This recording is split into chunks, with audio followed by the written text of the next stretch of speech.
So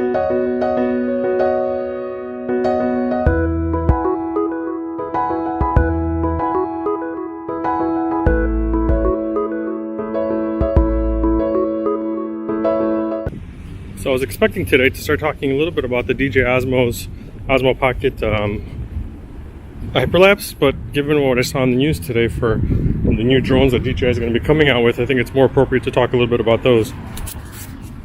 So DJI came out today and they said basically that going forward, all of their drones are going to be able to use the ADBS system to be able to let us know or sense when there's other aircraft in the air that are around.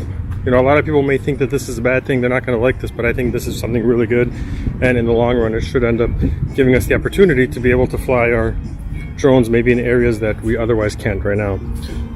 For those that are in the US, recently, as of the last week, the legislation changed quite a bit where we're not able to fly in a controlled airspace anymore. We can't call the airplane, we can't call the airport and inform them that we were looking to fly in the area. Instead, we have to fly only in specific locations for the foreseeable future.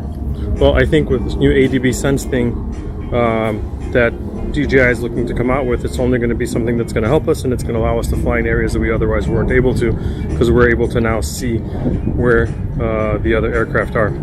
In the long run, I think this is going to be a good thing. Of course, you know, there's going to be those that don't like it, but I'm not a fan of regulation, but I'm a fan of education and I'm a fan of safety. So in the long run, this should be good for our community and good for us who are looking to, you know, continue exploring with the hobby. So thanks DJI for that, and we're looking forward to see what else you're going to be able to do in the near future. Awesome. Well, that's it for now. I'll have to do another video about the hyperlapse another day. I want to take an opportunity to talk about what's happening with the DJI drones coming up in the next year here. So this will be for anything that's more than 250 grams. So anything that's more than the DJI Tello. So let me know what you think below, and looking forward to your thoughts. All right, over and out.